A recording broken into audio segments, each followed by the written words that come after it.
ಅಭಿ, ಈಗ ನೀವು ಜೋಡಿಯಾಗಿ ಒಳಗೆ ಎಂಟ್ರಿ ಕೊಡ್ತೀರಾ, ಎಷ್ಟು ಕಷ್ಟ ಒಂದು ಜೋಡಿ ಯಾವಾಗಲೂ ಒಟ್ಟಿಗೆ ಇರಬೇಕು, ಏನು ಕೆಲಸ ಮಾಡಬೇಕಾದ್ರೂ ಒಟ್ಟಿಗೆ ಇರಬೇಕು ಅನ್ನೋದು ಎಷ್ಟು ಕಷ್ಟ ಆಯಿತು ನಿಮಗೆ ಅನ್ನೋದು?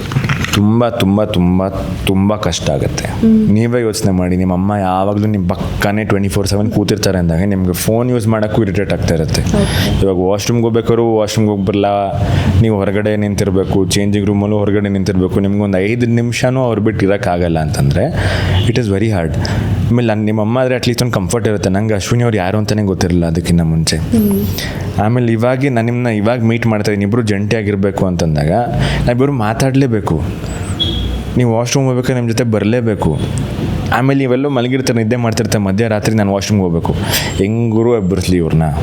ಇವಾಗ ನಮ್ಗೆ ಯಾರೋ ಗೊತ್ತಿರೋದ್ರೆ ಬಾ ಪ್ಲೀಸ್ ಕರ್ಕೊಂಡು ಹೋಗು ಅಂತ ಹೇಳ್ಬೋದು, ಗೊತ್ತೇ ಇಲ್ಲ ಅವ್ರು ಯಾರು ಅಂತ, ಆದರೂ ಅವ್ರು ಎಬ್ಬರಿಸ್ಬಿಟ್ಟು ವಾಶ್ರೂಮ್ ಕರ್ಕೊಂಡು ಹೋಗ್ಬೇಕು, ಅದೆಲ್ಲ ಆಗುತ್ತಲ್ಲ. It is very draining. ಆಮೇಲೆ ಆ ಟೈಮಲ್ಲಂತೂ ನಮ್ಗೆ ಊಟ ಸಿಗ್ತಾ ಇರಲಿಲ್ಲ. ಒಂಟಿಗಳಿಗೆ ಕೆಲಸನೇ ಮಾಡೋಂಗಿಲ್ಲ. ನಾವೆಲ್ಲ ಅಡುಗೆ 2 ಸಲ ಅಡುಗೆ ಮಾಡಬೇಕಾಗಿತ್ತು, ಮನೆ ಕ್ಲೀನ್ ಮಾಡಬೇಕಾಗಿತ್ತು, ಅವ್ರ ಹತ್ರ ಅನ್ಸ್ಕೋಬೇಕಾಗಿತ್ತು. ಅಷ್ಟೊಂದು ಸ್ಟ್ರೆಸ್ಸಿಂದ. ಆಮೇಲೆ ಇದು ಬೇರೆ ಒಂದು ನೆಮ್ಮದಿಯಾಗಿ ವಾಶ್ರೂಮ್ ಹೋಗೋಕ್ಕೂ ಆಗ್ತಾಯಿಲ್ವಲ್ಲ ಗುರು, ನೆಮ್ಮದಿಯಾಗಿ ನಿದ್ದೆ ಮಾಡೋಕ್ಕೂ ಆಗ್ತಾಯಿಲ್ವಲ್ಲ ಅಂತಂದಾಗ ಯಾರಿಗೇ ಆಗಲಿ ಟ್ರಿಗರ್ ಆಗೇ ಆಗುತ್ತೆ. ಸೊ ಅದನ್ನು ನಾನು ಏನೇನು ಜಗಳ ಆಡಿದೆ ಅವ್ರ ಜೊತೆ. She was a very nice person actually. ನಾನು ಎಷ್ಟು ಟ್ರೈ ಮಾಡಿದೆ ಅವ್ರನ್ನ ಅರ್ಥ ಮಾಡ್ಕೊಳೋಕ್ಕೆ, ಅವರು ಅಷ್ಟೇ ಟ್ರೈ ಮಾಡಿದ್ರು. ಇನ್ಫ್ಯಾಕ್ಟ್ ನಾನು ಅವ್ರಿಗೆ ಕಂಫರ್ಟ್ ಝೋನ್ ಕೊಟ್ಟಿದ್ದು, ಅವರು ನನ್ನ ಕಂಫರ್ಟ್ ಝೋನ್ ಕೊಟ್ಟಿದ್ರಿಂದನೇ ಸ್ವಲ್ಪ ಕಂಫರ್ಟೇಬಲ್ ಆಗಿತ್ತು. ಇಲ್ಲ ಅಂದಿದ್ರೆ ಸ್ಟಾರ್ಟಿಂಗ್ ಮುಖ ನೋಡ್ಕೋತಾ ಇಲ್ಲ ಅಂದರೆ ಅದು ದಾರ ಹಿಡ್ಕೊಂಡು ಹಿಂಗಿರಕ್ಕೆ ಸಾಧ್ಯ. So I felt both of us put efforts to understand each other. ಒಂಥರ ಲೈಫಲ್ಲಿ ಯಾವತ್ತೂ ಎಕ್ಸ್ಪೀರಿಯೆನ್ಸ್ ಮಾಡಿದಿರೋ ಎಕ್ಸ್ಪೀರಿಯೆನ್ಸ್ ಅದು. ಐ ಡೋಂಟ್ ಥಿಂಕ್ ಮದುವೆ ಆದರೂ ಕೂಡ ಯಾರತ್ತೇನು 24 ಗಂಟೆ ಪಕ್ಕನೇ ಕೂತ್ಕೊಂಡಿರ್ತೀವಿ ಅಂತ ಯಾವತ್ತೂ ಅನ್ಸಲ್ಲ. ಸೊ ಅದನ್ನು ನಾನು ಮತ್ತೆ ಲೈಫಲ್ಲಿ ಎಕ್ಸ್ಪೀರಿಯೆನ್ಸು ಮಾಡಲ್ಲ. So it was a very nice experience. 100% ನಾನು ಯಾವತ್ತೂ ಅದನ್ನು ಮತ್ತೆ ಎಕ್ಸ್ಪೀರಿಯೆನ್ಸ್ ಮಾಡೋಕ್ಕೆ ಯೋಚನೆನೂ ಮಾಡಲ್ಲಪ್ಪ, ಸಾಕಾಯ್ತದು. ಅಭಿ ಅವರು, ನೀವು ಹೇಳ್ತಾ ಇದ್ರಿ ಹೊರಗೆ ಬಂದಮೇಲೆ ನಾನು ಯಾವುದು ಸೋಷಿಯಲ್ ಮೀಡಿಯಾ ಇನ್ನೂ ಟಚ್ ಮಾಡಿಲ್ಲ, ವೀಡಿಯೋಸ್ ಏನೂ ನೋಡಿಲ್ಲ ಅಂತ. ಬಟ್ ಬೇರೆಯವ್ರು ಹೇಳಿದಾಗ ಕೇಳ್ಪಟ್ಟಿರ್ತೀರಾ, ಗಿಲ್ಲಿಗಿರೋ ಫ್ಯಾನ್ ಬೈಸು ರಕ್ಷಿತನಿಗಿರೋದು ಕೇಳ್ಪಟ್ಟಿರ್ತೀರಾ. ಅದೆಲ್ಲ ಕೇಳಿದಾಗ ನಿಮ್ಗೆ ಏನು ಅನ್ನಿಸ್ತು ಅಂತ ಆ ಮೂಮೆಂಟಲ್ಲಿ? ನನಗೇನು ಅಂತಲ್ಲ, ನನಗೆ ನಮ್ಮ ಮನೆಯವರು ಯಾರೇ ಫೇಮಸ್ ಆದರೂ ನನಗೆ ಖುಷಿನೇ. ಇವಾಗ ನಮ್ಮ ಮನೇಲಿ ನಮ್ಮಪ್ಪ ಅಮ್ಮ ನನ್ನ ತಮ್ಮ ಎಲ್ಲ ಇದ್ದಾಗ, ನನ್ನ ತಮ್ಮ ಏನೋ ಒಂದು ದೊಡ್ಡ ಪ್ರೈಸ್ ಸಿಕ್ತು, ಎಲ್ಲೋ ಒಂದು ಕಡೆ ವಿನ್ ಆದ ಅಂದಾಗ ನನಗೆ ಖುಷಿ.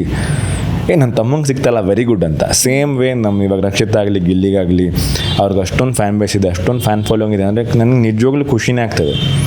ಒಳ್ಳೇದಲ್ಲ, they are doing there best. ಅವ್ರ ವ್ಯಕ್ತಿತ್ವ ನಿಮ್ಗೆ ಇಷ್ಟ ಆಗ್ತದೆ, ಅಷ್ಟೊಂದು ಫ್ಯಾನ್ ಬೇಸ್ ಇದೆ ಅಂದರೆ very good, congratulations to them. ಯಾಕಂದರೆ ಅವರಿಬ್ಬರು ಅವ್ರು ಹೇಗಿದ್ದಾರೆ ಹೊರಗೆ ಹಾಗೆ ಇದ್ದಾರೆ, ಅದನ್ನು ನೀವು ಇಷ್ಟಪಡ್ತಾ ಇದ್ದೀರಾ ಅಂದರೆ very nice, good for them ಅಷ್ಟೇ. ಲಾಸ್ಟ್ ಟೈಮ್ ಹೇಳಿದ್ರಿ ವೀಕೆಂಡ್ ಟೈಮಲ್ಲಿ ಅನಿಸುತ್ತೆ ರಕ್ಷಿತ ಏನಾದರೂ ಡಿಸಿಷನ್ ತೊಗೊಂಡ್ರೆ ಯೋಚನೆ ಮಾಡಲ್ಲ, ಸಡನ್ನಾಗಿ ಹೇಳಿಬಿಡ್ತಾರೆ ಅಂತ. ಯಾವ ಮೂಮೆಂಟಲ್ಲಿ ನಿಮ್ಗೆ ಅನಿಸ್ತು ಅನ್ನೋದು? ದಟ್ ಈಸ್ ನಾನು ಅದೇ ರೀಸನ್ಗಳು ನಾಮಿನೇಟ್ ಕೂಡ ಮಾಡಿದ್ದೆ. ಯಾಕಂದರೆ ಅವಳಿಗೆ ಗೇಮ್ ಅಂತ ಬಂದಾಗ ಅವಳಿಗೆ ಇನ್ನೂ ಅರ್ಥ ಆಗಿಲ್ಲ ಅಂತ ಅನಿಸುತ್ತೆ. ಯಾಕಂದರೆ ನಾವೆಲ್ಲ 1 ಸಲ 2 ಸಲ ಹೋದರೆ ಅವಳಿಗೆ ಇನ್ನೊಂದು ಸಲ ಮತ್ತೆ ಸ್ಪಷ್ಟವಾಗಿ ಎಕ್ಸ್ಪ್ಲೇನ್ ಮಾಡಬೇಕು. ಅಲ್ಲಿ ನಾವು ಆಡೋದಕ್ಕೆ ಬಂದಿದ್ದೀವೋ ಅವಳು ಕೂತ್ಕೊಂಡು ಎಕ್ಸ್ಪ್ಲೇನ್ ಮಾಡೋದಕ್ಕೆ ಬಂದಿದ್ದೀವ ಅಲ್ವಾ? We are all competition end of the day. She is not ನಾನು ನನ್ನ ಬಿಗ್ ಬಾಸ್ ಮನೆ ಕರ್ಕೊಂಡೋಗಿ ನಾನು ತೋರಿಸ್ತೀನಿ ಬಿಗ್ ಬಾಸ್ ಮನೆ ಅಂತ ಯಾವತ್ತೂ ಕರ್ಕೊಂಡೋಗಿಲ್ಲ. But as a human being she is very very nice. ಅವಳ ಮನ್ಸಿಗೆ ಬಂದಿದ್ದು ಮಾತಾಡ್ತಾಳೆ. ಇವಾಗ ನಿಮ್ಮ ಕಂಡ್ರೆ ಇಷ್ಟ ಅಂದರೆ ಇಷ್ಟ ಅಂತ ಹೇಳ್ತಾಳೆ, ಇಷ್ಟ ಇಲ್ಲ ಅಂದರೆ ಇಷ್ಟ ಇಲ್ಲ ಅಂತ ಹೇಳ್ತಾಳೆ. ಅದು very good as a human being ಹೊರಗಡೆಗೆ. ಬಟ್ ಆ ಮನೇಲಿ ಟಾಸ್ಕ್ ಓದಿದ್ದು ಬಂದಾಗ ಇವಾಗ ಕೊಟ್ಟಿರ್ತಾರೆ, ನೀವು ಅಲ್ಲಿ ಹೋಗಿ ಮಾತಾಡಬೇಕು, ನೀವು ಅವ್ರು ಹೋಗಿ ಮನವೊಲಿಸ್ಬೇಕು ಅಂತ ಬರೆದಿರ್ತಾರಲ್ಲ. ನನಗೆ ಇಷ್ಟ ಇಲ್ಲ ಅಂದರೆ ಹೋಗಿ ಮಾಡ್ಬೇಕು ಅದನ್ನು. ಇವಳು ಹೇಗೆಂದರೆ ನನಗೆ ಇಷ್ಟ ಇಲ್ಲ, ನಾನು ಮಾಡಲ್ಲ. ವಿ ಕಾಂಟ್ ಡೂ ದಟ್ ಅಲ್ವಾ? ಇವಾಗ ನೋಡಿ, ನಾನು ಹೇಳಿದೆ ನಿಮ್ಮ ಕ್ಯಾಪ್ಟನ್ಸಿ ರೇಸ್ ಹೋಗ್ಬೇಕಂದ್ರೆ ನಾನು ಸುಮ್ಮನೆ ನಾನು ಹೋಗಲ್ಲ ಗುರು, ಜನ ನಾನು ಸೇವ್ ಮಾಡ್ತಾರೆ ಅಂತ ಕೂತ್ಕೊಂಡ್ರೆ ನೀನು ನಮ್ಮ ಮನೇಲಿ ಇರೋದಕ್ಕೆ ಏನು ಎಫರ್ಟ್ಸ್ ಆಗ್ತಿದೆಯಾ? ಆ ಟಾಸ್ಕ್ಗಳು ಆಡಬೇಕು, ಏನೇನು ಒಂದೊಂದು ಚಟುವಟಿಕೆ ಕೊಟ್ಟಿರ್ತಾರೆ ಅದನ್ನೆಲ್ಲ ಮಾಡಿದ್ರೆ ತಾನೇ ನಿಮ್ಗೆ ಒಂದು ಕ್ಯಾಪ್ಟನ್ ಸೀರಿಯಸ್ ಅಂತ ಬರೋದು. ಸ್ಟಾರ್ಟಿಂಗ್ ನಾನು ಮಾಡಲ್ಲ, ನಿರೋದೇ ಹೇಗೆ ನಾನು ಕೂತ್ಕೋತೀನಿ ಅಂತಂದರೆ ಸರಿ ಹೋಗಲ್ಲ. ಮೇ ಬಿ ಅವಳಿಗೆ ಅದು ವರ್ಕ್ ಆಗ್ತಿದೆಯೋ ಗೊತ್ತಿಲ್ಲ. ಬಟ್ ನಿಜ ಹೇಳ್ಬೇಕಂದ್ರೆ ಅವಳು ಗೇಮ್ ನನಗೆ ಅರ್ಥನೇ ಆಗ್ತಾಯಿಲ್ಲ. ಗೇಮ್ ವೈಸ್, ಆ ಸ್ಟ್ರಾಟಜಿ ವೈಸ್ ಅರ್ಥ ಆಗ್ತಾಯಿಲ್ಲ. As a human being she is very good. ಇವಾಗ ನಿಮ್ಮ ಜೊತೆನೇ ಕಂಫರ್ಟಬಲ್ ಆಗಿರ್ತೀವಿ, ಬಟ್ ಏನೂ ರೀಸನ್ ಇಲ್ಲದೆ ಒಬ್ಬರನ್ನ ನಾಮಿನೇಟ್ ಮಾಡಿಬಿಡೋದು. ಯಾಕೆ nomination all is very serious ಅಲ್ವಾ?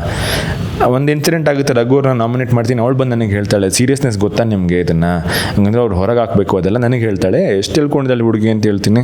ಅವಳು ಗಿಲ್ಲಿ ನಾಮಿನೇಟ್ ಮಾಡ್ತಾಳೆ, ಕಾರಣ ಆಮೇಲೆ ಇದು ಕಾರಣನ? ಆಮೇಲೆ ಉತ್ತಮ ಕಳಪೆ ಅಂತನೋ ಬರುತ್ತೆ, ಅಲ್ಲಿ ಕೂಡ ಒಬ್ಬರನ್ನ ಏನೋ ಒಂದು ಇವ್ರು ಕಳಪೆ ಮಾಡಿದ್ದಾರೆ ಪ್ರದರ್ಶನ ಅಂದಾಗ ಒಂದು ತೂಕವಾದ ಕಾರಣ ಇರಬೇಕು. ಅಲ್ಲಿ ಕೂಡ ಗಿಲ್ಲಿ ಅಂತಂತಾಳೆ, ಗಿಲ್ಲಿ ಅಂತ ಅಂದ್ಬಿಟ್ಟು ಏನಕ್ಕೆ ಅಂತಂದರೆ ಕ್ಯಾರೆಕ್ಟರ್, ಅವ್ರ ವ್ಯಕ್ತಿತ್ವ ಏನು ಹೇಳು, ಮುಂದೆ ಹೇಳು ಅಂತಂದರೆ compromise. See that is all.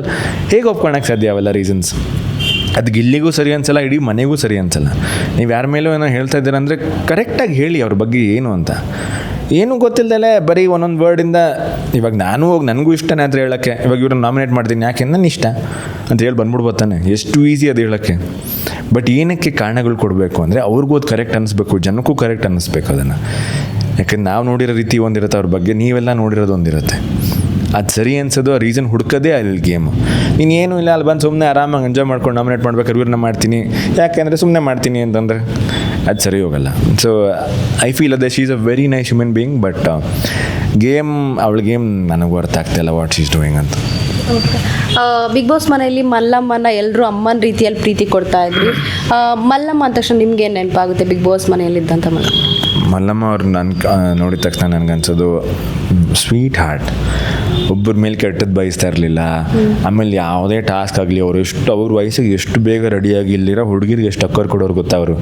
ಆಮೇಲೆ ಮನೆ ಕೆಲಸ ಅಂತ ಬಂದಾಗ ಇಲ್ಲಿರೋರು ಏನಾಗುತ್ತೆ ಅಂದರೆ ನಾವೆಲ್ಲ ಮಾಡು ಮಾಡು ಮಾಡು ಅಂತ ಹೇಳ್ಬೇಕು. ಅವ್ರು ಒಂದು ಚೂರು ಹೇಳ್ತಾ ಇರಲಿಲ್ಲ, ಮಾಡ್ತೀನಿ ಬನ್ನಿ. ಅವ್ರ ಕೆಲಸ ಅವ್ರು ಮಾಡೋರು. ಇಡೀ ಮನೆಗೆ ಚಪಾತಿ ಲಟ್ಸೋದಾಗಲಿ ಅವರಿಂದ ನಾನು ಎಷ್ಟೊಂದು ಕಲ್ತಿದ್ದೀನಿ. ಇನ್ಫ್ಯಾಕ್ಟ್ ನನಗೆ ಚಪಾತಿ ಎಲ್ಲ ಮಾಡ್ಕೊಡೋಕ್ಕೆ ಹೇಳ್ಕೊಟ್ಟಿದ್ದೆ ಅವರು ಸ್ಟಾರ್ಟಿಂಗಲ್ಲಿ. ಅವ್ರು ನೋಡಿ ನಮಗೆ ಇನ್ಸ್ಪೈರ್ ಆಗೋದು. ಬೇರೆಯವರೆಲ್ಲ ಮಾಡ್ತಿದ್ರಲ್ಲ ಗೊತ್ತಿಲ್ಲ, ಪಾಪ ಅವರು ಟಾಸ್ಕ್ ಆಡಿ ಕೂಡ ಬಂದ್ಬಿಟ್ಟು ಎಲ್ರಿಗೂ ಅಡುಗೆ ಮಾಡೋರಲ್ಲ. ನನಗೆ ಅನ್ಸೋದೇ ಇವರೇ ಮಾಡ್ತಿದ್ದಾರೆ, ನಾನೇನು ಗುರು, ನನಗೂ ಎನರ್ಜಿ ಇದೆಲ್ಲ, ನಾನು ಮಾಡೋಣ ಅಂತ ಅವ್ರ ಜೊತೆ ಕೂತ್ಕೊಂಡು ನಾನು ಮಾಡ್ತಿದ್ದೆ. So she was very inspiring. ಅವ್ರು ನೋಡಿ ನನಗೆ ಆ ಮನೇಲಿ ತುಂಬ ಇನ್ಸ್ಪೈರ್ ಆಯಿತು. ಆ್ಯಂಡ್ ಇನ್ಫ್ಯಾಕ್ಟ್ ನಾನು ಇವಾಗೂ ದೇವ್ರ ಹತ್ರ ಕೇಳ್ಕೊಳೋದೇ ಅವ್ರ ಏಜ್ ಹೋಗೋ ಅಷ್ಟೊತ್ತಿಗೆ ನಾನು ಐ ಹೋಪ್ ಅಷ್ಟೇ ಫಿಸಿಕಲಿ ಫಿಟ್ ಆಗಿರಲಪ್ಪ, ನಾನು ಅಷ್ಟೇ ಎನರ್ಜಿ ಇರಲಿ ನನಗೆ ಅಂತಲೇ ಕೇಳ್ಕೊಳೋದು. ಫೈನಲ್ ಆಗಿ ಬಿಗ್ ಬಾಸ್ ಮನೆಗೆ ಹೋದ್ಮೇಲೆ ಏನು ಕಲ್ತ್ಕೊಂಡ್ರಿ, ಯಾವ ವಿಚಾರನ ಅಡಾಪ್ಟ್ ಮಾಡ್ಕೊಂಡಿದ್ದೀರಾ ಅನ್ನೋದು? ಬಿಗ್ ಬಾಸ್ ಮನೆಗೆ ಹೋದ್ಮೇಲೆ ನನಗೆ ಗೊತ್ತಾಗಿದ್ದು ಈ ಪ್ರತಿಯೊಬ್ಬರು ನಮ್ಮ ಥರ ಇರಲ್ಲ.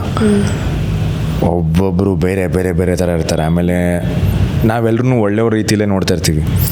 ಇವಾಗ ನಾನು ಹೇಗಿರ್ತೀನಿ ಅದೇ ಗುಣ ನಿಮ್ಮಲ್ಲೂ ನೋಡ್ತಾ ಇರ್ತೀನಿ. ಬಟ್ ನೀವು ನನಗೆ ಬೇಜಾರಾಗಿದೆ ಅಂದರೆ ಯಾರೋ ಒಬ್ಬರ ಜೊತೆ ನಾನು ಕಂಫರ್ಟೇಬಲ್ ಆಗಿದ್ದು ಅವ್ರ ಜೊತೆ ನಾನು ಏನೋ ಮನಸ್ಸಿಂದ ಮಾತಾಡ್ಕೊಂಡಿರ್ತೀನಿ. ಆಮೇಲೆ ಗೊತ್ತಾಗುತ್ತೆ ನಂಗೆ ಅವ್ರು ಅದನ್ನೇ ಹೋಗಿ ಹಿಂದೆಗಡೆ ಹೀಯಾಳ್ಸ್ಕೊಂಡು ಮಾತಾಡಿರ್ತಾರೆ ಅಂತ. ಈ ಥರನೂ ಜನ ಇರ್ತಾರ ಅಂತ ತುಂಬ ಕಲಿತೆ ಮನೇಲಿ. ಆ್ಯಂಡ್ ಇನ್ನೊಂದು ಕಲ್ತಿದ್ದೇನೆಂದರೆ ಅಲ್ಲಿ ಫೇಸ್ ಮಾಡಿದಂಥ ಸಿಚುವೇಶನ್ಸ್ ನನ್ನ ಲೈಫಲ್ಲಿ ಫೇಸ್ ಮಾಡಲ್ಲ ಅಲ್ವಾ. ಸುಮ್ಮನೆ ಯಾವುದೋ ಒಂದು ಟಾಸ್ಕ್ ಆಗಲಿ ಇನ್ನೊಬ್ಬರ ಬಗ್ಗೆ ಏನೋ ಒಂದು ರೀಸನ್ ಹುಡುಕಿ ಹೇಳೋದು. ನಿಮ್ಮ ಬಗ್ಗೆ ಒಳ್ಳೇದು ಹೇಳ್ಬಿಡ್ಬೋದು ಈಸಿಯಾಗಿ, ಚೆನ್ನಾಗಿ ಕಾಣ್ತಾ ಇರ, ಕೂಲ್ ಚೆನ್ನಾಗಿದೆ ಅಂತ. ನಿಮ್ಮ ಬಗ್ಗೆ ಒಂದು ನೆಗೆಟಿವ್ ಒಪಿನಿಯನ್ ಕೊಡಬೇಕಲ್ಲ, ತುಂಬ ಕಷ್ಟ, ಯಾರಿಗೇ ಆಗಲಿ ಕಷ್ಟ. ಬಟ್ ಅಲ್ಲಿ ಕೊಡಲೇಬೇಕಾಗಿತ್ತು. ಸೊ ಅದರಿಂದ ಏನು ಕಲಿತೆ ಅಂದರೆ I started observing people a lot. ತುಂಬ ಅವ್ರು ಏನು ಒಳ್ಳೇದು ಮಾಡ್ತಾರೆ, ಏನು ಕೆಟ್ಟದ್ದು ಮಾಡ್ತಾರೆ, ಅದೆಲ್ಲ ತುಂಬ ಅಬ್ಸರ್ವ್ ಮಾಡೋಕ್ಕೆ ಸ್ಟಾರ್ಟ್ ಮಾಡಿದೆ. And at the same time ಈ ಥರ ಎಲ್ಲ ಹಿಂದೆ ಹೋಗಿ ಮಾತಾಡೋದು ಅದೆಲ್ಲ ನಡೆದಾಗ ಸ್ಟಾರ್ಟಿಂಗಲ್ಲಿ ಬೇಜಾರಾಗೋದು. ಇವ್ರು ಯಾಕೆ ಗುರು ಈ ಥರ ಮಾತಾಡ್ತಾರೆ, ನಾನು ಅವ್ರಿಗೆ ಏನು ಮಾಡಿದ್ದೆ, ಚೆನ್ನಾಗಿದ್ನಲ್ಲ ಅವ್ರ ಜೊತೆ, ಅವ್ರ ಹಿಂದೆ ಹೋಗಿ ನಾನೇ ಅವತ್ತು ಅವ್ರ ಬಗ್ಗೆ ಮಾತಾಡಿಲ್ಲ, ಅವ್ರು ಮಾತಾಡ್ತಾ ಇದ್ದಾರೆ ಯಾಕೆ ಅಂತ ಬೇಜಾರಾಗೋದು. ಆಮೇಲೆ ಅವ್ರು ಕೊಡೋ ಕಾರಣಗಳು ತುಂಬ ಅಫೆಕ್ಟ್ ಆಗೋದು. ಅಭಿ ಎಲ್ಲ ಒಬ್ಬನೇ ಕೂತ್ಕೋತಾನೆ ಆ ಥರ ಎಲ್ಲ ಅಂದಾಗ ಅಷ್ಟು ಸ್ಟಾರ್ಟ್ ಥಿಂಕಿಂಗ್, ಅಯ್ಯಪ್ಪ ಏನಪ್ಪ ಇದು, ಅವರೆಲ್ಲ ಇಷ್ಟೊಂದು ಒಪಿನಿಯನ್ ಕೊಡ್ತಾ ಇದ್ದಾರಲ್ಲ, ಅವ್ರ ಒಪಿನಿಯನ್ ಹೇಗೆ ಅದ್ರ ಪ್ರಕಾರ ನಾನು ಚೇಂಜ್ ಆಗಬೇಕಾ ಅಂತ. ಬಟ್ ಹೋಗ್ತಾ ಏನಾಯ್ತಂದರೆ ಹೋಗೋರು ನಾನು ಏನು ಮಾಡಿದ್ರು ಮಾತಾಡ್ತೇನೆ ನೀನು, ಇಟ್ ಡಸಂಟ್ ಮ್ಯಾಟರ್, ನಾನು ಇಲ್ಲಿ ಬಂದಿರೋದು ನನ್ನ ವ್ಯಕ್ತಿತ್ವ ಉಳಿಸ್ಕೊಳಕ್ಕೆ, ನನ್ನ ಪ್ರಕಾರ ನಾನು ಕರೆಕ್ಟಾಗಿದ್ದೀನ, ಅಷ್ಟು ಸಾಕು ನನಗೆ. ಸೊ ಅದರಿಂದ ನಾನು ಏನು ಕಲಿತೆ ಅಂದರೆ I became mentally very tough. Like ನನಗೆ ಆ ಮನೇಲೇ ಎಷ್ಟೊಂದು ಸಲ ಹೇಳಿದ್ದಾರೆ, ಎಲ್ಲ ನೋಡ್ಕೊಂಡ್ಬಂದು ನಿನ್ನ ಟ್ರಿಗರ್ ಮಾಡೋದು ತುಂಬ ಕಷ್ಟ.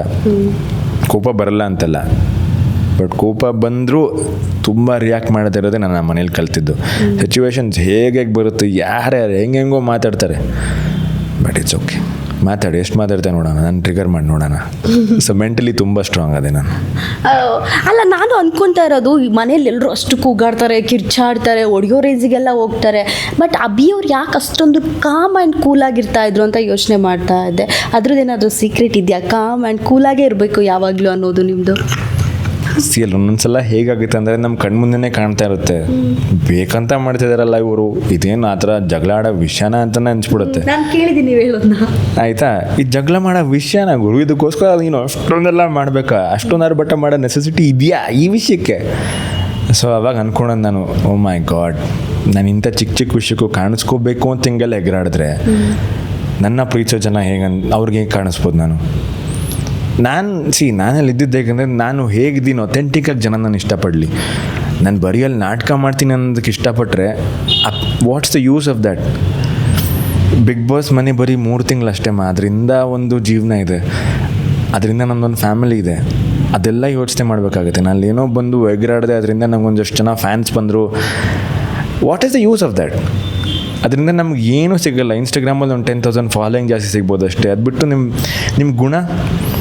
ಇವಾಗ ಅಲ್ಲಿ ಎಗರಾಡಿದ್ರೆ ಚೆನ್ನಾಗಿ ಎಗರಾಡ್ದ ಅಂತ ಒನ್ ಸೈಡ್ ಆಫ್ ಆಡಿಯನ್ಸ್ ಹೇಳ್ತಾರೆ, ಇವ್ನು ನೋಡು ಗುರು ಇಂಥ ಮ್ಯಾನ್ಲಿ ಹುಡುಗ ಕಿರ್ಚಾಡ್ದ ಎಗರಾಡ್ದ. ಇನ್ನೊಂದು ಸೈಡ್ ಆಫ್ ಜನ ಏನು ಅನ್ಕೋತಾರೆ ಹೇಳಿ, ಇವಾಗ ಆ ವಿಷಯಕ್ಕೆ ಎಗರಾಡೋದನ್ನ ಎಷ್ಟು ಅನ್ನೆಸರಿ ಅನ್ಸುತ್ತಪ್ಪ, ಎಷ್ಟು ಡ್ರಾಮಾ ಮಾಡ್ತಾರೆ. ಇದೆಲ್ಲ ಯೋಚನೆ ಮಾಡಿ ನನಗೆ this is not something I need to fight for. ನಾನು ರಿಯಲ್ ಲೈಫಲ್ಲಿ ಈ ವಿಷಯಕ್ಕೆ ಜಗಳ ಆಡ್ತಿದ್ನ, ನೋ ವೇ. ಊಟದ ವಿಷಯದಲ್ಲಂತೂ ನನಗೆ ಹಸುಕೊಂಡಿದ್ರು ಪರವಾಗಿಲ್ಲ. ಅವರು ನೀವು ಹಸುಕೊಂಡಿದ್ದೀರಾ, ಇರೋದೇ ಒಂದು ಬಾಳೆ ನನ್ನ ಹತ್ರ, ಇಲ್ಲ ಅರ್ಧ ತಿನ್ನೋಣ, ಇಲ್ಲ ತಗೊಳ್ಳಿ ನೀವು ತಿನ್ನಿ, ನಾನು ಹಸುಕೊಂಡಿದ್ರು ಪರವಾಗಿಲ್ಲ. ಪ್ರತಿಯೊಬ್ಬರಿಗೂ ಆಗಬೇಕು ಅಂತ ಯೋಚನೆ ಮಾಡ್ತೀನಿ. ಅದು ಬಿಟ್ಟರೆ ಇನ್ಫ್ಯಾಕ್ಟ್ ಯಾವುದೋ ಒಂದು ಡಿಸ್ರೆಸ್ಪೆಕ್ಟ್ ವಿಷಯ ಆಗಲಿ ಒಬ್ಬರ ಮೇಲೆ, ಇವಾಗ ರಕ್ಷಿತನ ವಿಷಯ ಅದೆಲ್ಲ ಮುಂದೆ ಸ್ಟಾರ್ಟಿಂಗಲ್ಲಿ ಬಂತಲ್ಲ, ಅಶ್ವಿನಿ ಅವ್ರ ಜೊತೆ ನನಗೆ ಗೊತ್ತಿರಲಿಲ್ಲ ಅವ್ರು ಮಾಡಿದ್ದಾರೆ ಅಂತ. ಗೊತ್ತಾಗಿದ ತಕ್ಷಣ ರಘು ಅವ್ರು ಬಂದರು. ಆ ಪಾಯಿಂಟಲ್ಲಿ ಎಲ್ಲರಿಗಿಂತ ಜಾಸ್ತಿ ಕಿರ್ಚಾಡಿದ್ದೆ ನಾನು ಅವ್ರ ಮೇಲೆ.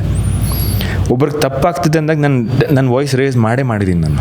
ಆಮೇಲೆ ಜಂಟಿಗಳಾಗಿದ್ದಾಗೂ ಅಷ್ಟೇ, ಯಾರು ನಮ್ಮ ಟೀಮ್ಗೋಸ್ಕರ ಪಾಯಿಂಟ್ ಔಟ್ ಮಾಡಿ ನಮಗೆ ಅದು ಇದು ಅಂತ ಬೈಯೋರಲ್ಲ, ನಾನು ಯಾರಿಗೂ ಕೇರ್ ಮಾಡ್ದೆಲ್ಲ ಕಿರ್ಚಾಡ್ಕೊಂಡು ಯಾರೇ ಆಗಲಿ ನಮ್ಮ ಮುಂದೆ ಬಂದರು. ಜಾನ್ವಿ ಅವ್ರು, ಅಶ್ವಿನಿ ಎಲ್ಲರ ಜೊತೆ ಅಗೇನ್ಸ್ಟ್ ಆಗಿದ್ದೆ ನನ್ನ ಮನೇಲಿ. ಬಟ್ ಒಂಟಿಗಳಾದ್ಮೇಲೆ ಏನಾಯ್ತು ಅಂದರೆ ಯಾರೂ ನನ್ನ ಜೊತೆ ಆ ಥರ ರಿಯಾಕ್ಟ್ ಮಾಡ್ತಾ ಇರಲಿಲ್ಲ. ಆಮೇಲೆ ನಾನು ಚಿಕ್ಕ ವಿಷಯಕ್ಕೆ ಜಗಳ ಆಡೋ ವ್ಯಕ್ತಿ ಅಲ್ಲ. ಅಲ್ಲಿ ನೋಡಿ ನೀನು ಅನ್ನೋದಕ್ಕೆ ಜಗಳ ಆಗುತ್ತೆ. ನಾನು ಇಲ್ಲಿವರೆಗೂ ಯಾರಿಗೂ ನೀನು ಅಂತ ಕರೆದಿಲ್ಲ. ಜಗಳ ಆಡಿದ್ರು ನೀವು ಅಂತಲೇ ಕರೆದಿರೋದು. ಏನಕ್ಕೆ ಸುಮ್ಮನೆ ಟ್ರಿಗರ್ ಮಾಡ್ಕೋಬೇಕು ಒಬ್ರನ್ನೊಬ್ರು?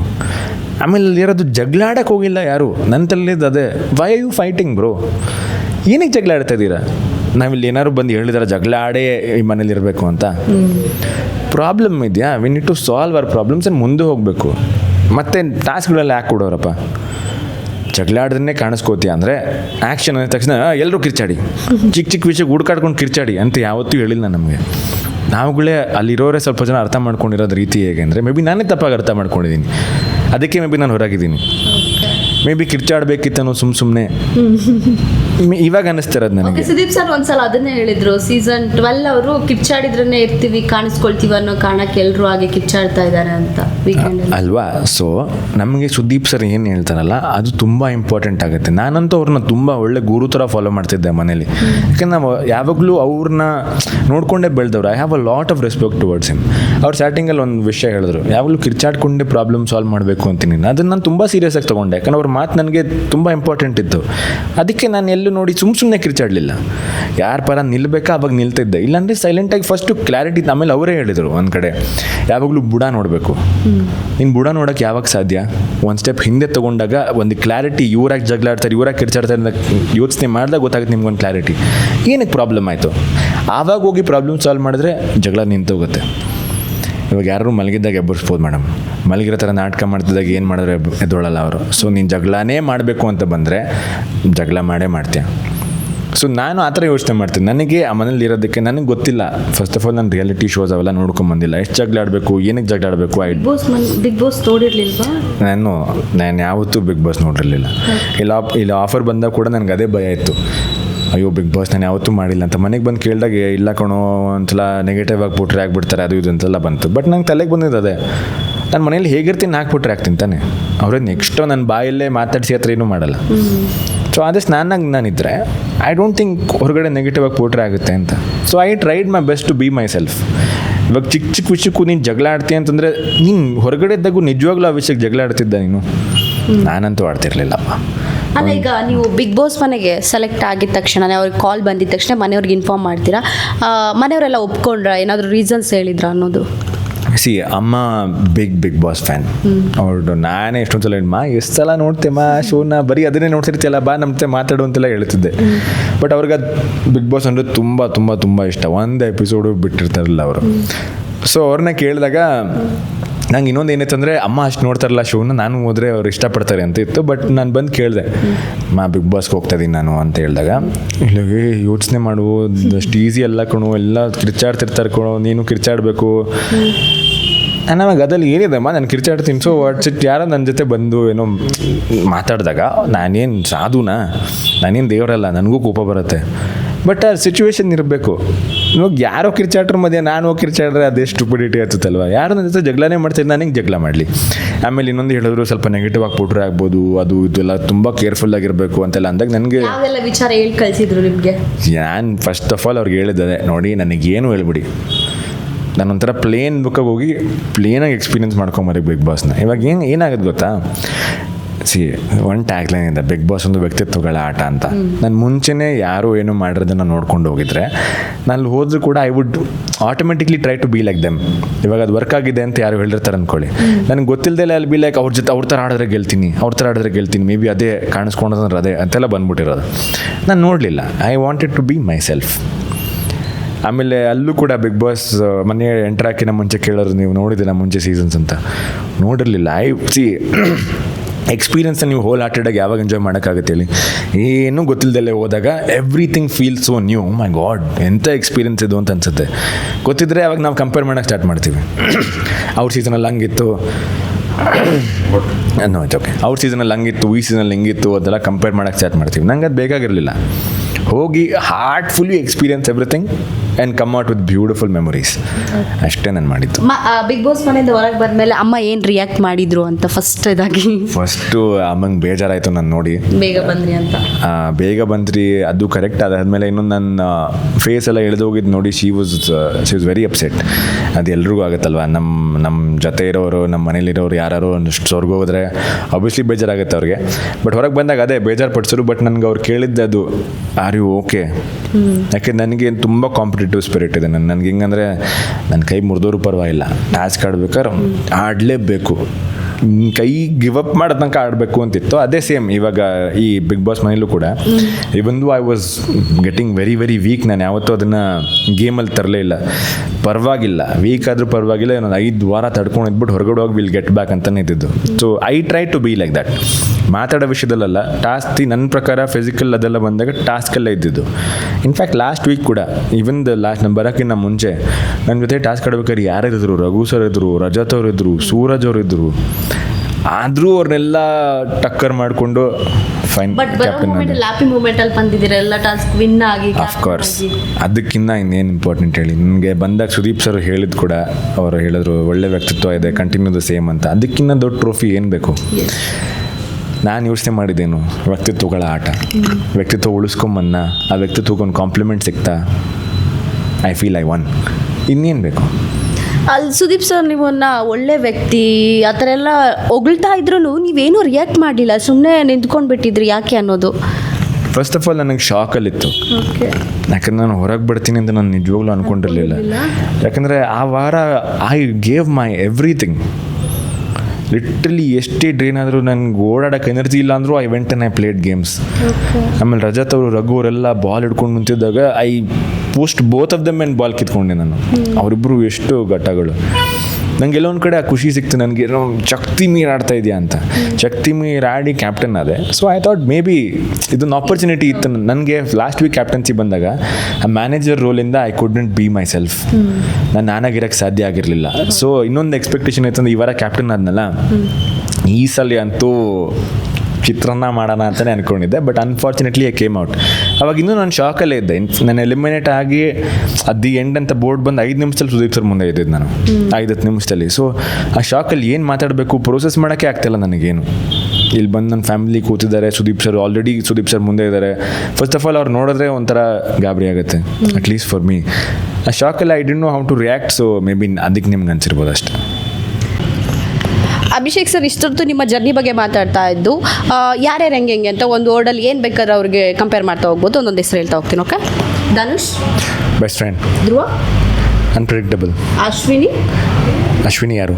ಅಶ್ವಿನಿ ಗೌಡ ಅಲ್ಲ, ಇನ್ನೊಬ್ರು SN, very smart. Ashwini Gowda mentally very strong. Mallamma beautiful. Karibasappa hard working. Amit very good at talking. Satish Kadaba world news. Kavya smart. Cockroach brother. Gilli reality king. Raghu mutant super hero. Rajat very lively. Chaitra very talkative. Rashika beauty was very strong. Spandana very beautiful. Janvi very fashionable. Malu ಜೀವದ ಗೆಳೆಯ. ಅಷ್ಟೇ ಜನ ಇರೋದು. Finally thank you. My inspiration Abhishek calm and composed. Okay, ನಾವು ಧ್ರುವಂತ್ ಬಗ್ಗೆ actually ಮಾತಾಡಲಿಲ್ಲ. ನೀವು ನೋಡಿರಬೇಕು ಧ್ರುವಂತ್ ಹೊರಗೆ ಬಂದಮೇಲೆ ಅವ್ರದ್ದು ಕಾಂಚನ ಆಗಿರ್ಬೋದು ಸಾಕಷ್ಟು ಕಂಪ್ಯಾರಿಸನ್ ಆಗಿದೆ ಅವ್ರ ಹೇರ್ ಸ್ಟೈಲ್ ಇದ್ದದ್ರಿಂದ. ಸೊ ನೀವು ಅದ್ಯಾವುದಾದ್ರೂ ಮೀಮ್ಸ್ ನೋಡಿದ್ದೀರಾ ಅನ್ನೋದು? ಮೀಮ್ಸ್ ಕರೆಕ್ಟಾಗಿ ನೋಡಿಲ್ಲ, ಬಟ್ ನಾನು ಒಂದು ಬುಕ್ ಹೇಳ್ತೀನಿ, ನಾನು ಕಂಡ ಧ್ರುವಂತ್. ನೀವು ಕಂಡದ್ರು